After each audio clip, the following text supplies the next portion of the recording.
History is not just a collection of events. It is a collection of stories. And whoever controls the story controls the past. Thousands of years ago in the land of Egypt, a ruler emerged who understood this truth better than anyone else. He did not just build an empire, he built his own legacy. He carved his victories into stone and erased his failures from memory. He called himself a god and forced the world to believe it. This is the story of Ramesses II, a king we now call Ramses the Great. But the question remains, was he truly great, or simply the greatest storyteller in history? To understand Ramses II, we must first understand the world he was born into. Ancient Egypt was not just a kingdom. It was a highly organized civilization powered by one of the most important rivers in human history. The Nile River was the lifeline of Egypt. Every year, it flooded its banks, leaving behind rich, fertile soil that allowed agriculture to thrive. This predictable cycle created stability, and stability created power. Egypt became one of the most advanced civilizations of its time. Its people were skilled in engineering, mathematics, and architecture. But perhaps the most important aspect of Egyptian society was its belief system. The pharaoh was not just a ruler, he was considered a living god. His authority was absolute. Questioning the pharaoh was not just rebellion against the state, it was rebellion against the divine. This belief shaped everything, from politics to architecture to daily life. Massive temples and statues were not built simply for beauty. They were tools of influence. They sent a clear message: the pharaoh is powerful, eternal, and untouchable. This was the world Ramses II was born into, a world where power was both physical and psychological. Ramses II did not become powerful by accident. He was trained for greatness from a young age. His father, Seti I, was a strong and experienced ruler who understood the importance of preparation. From childhood, Ramses was exposed to military training, leadership lessons, and real battlefield experience. While other children lived ordinary lives, Ramses was being shaped into a future king. He learned how to command armies, how to strategize in war, and how to project authority.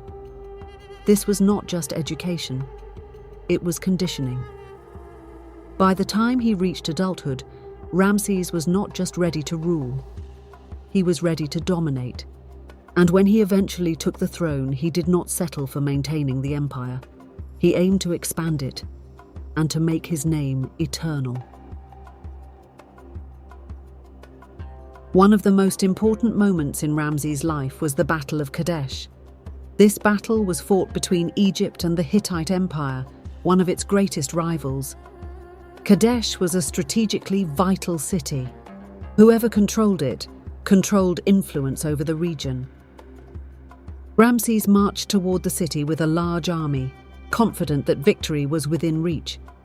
But this confidence would soon turn into one of his biggest mistakes. Along the way, Ramses was given false information.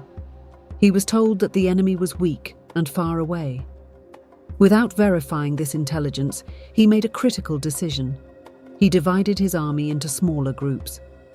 As he approached Kadesh, the enemy launched a surprise attack. It was a trap.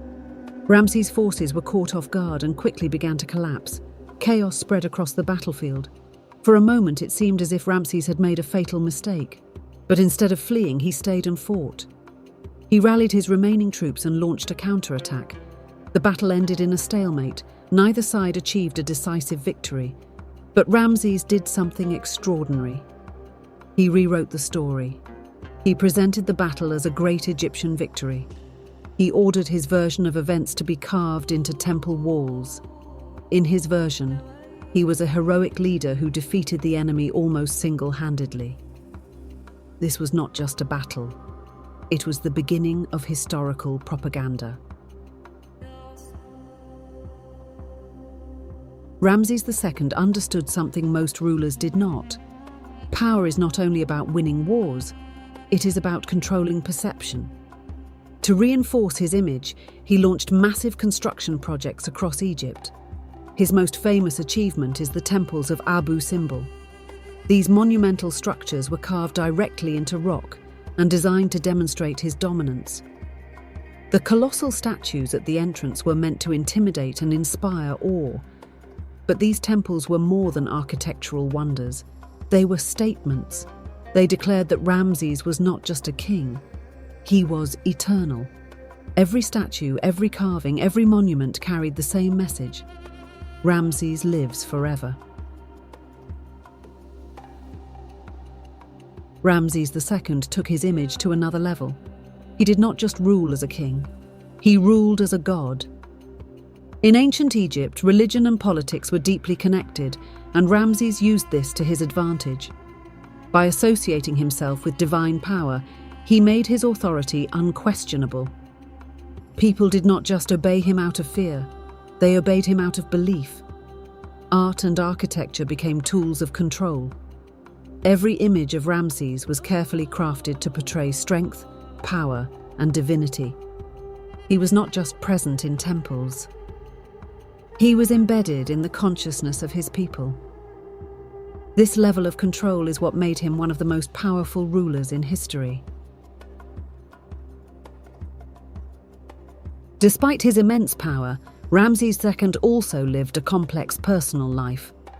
He had many wives and hundreds of children. One of his most famous queens was Nefertari, for whom he built one of the most beautiful tombs ever discovered. But behind the grandeur, there were challenges. Maintaining such a massive empire required constant resources and stability.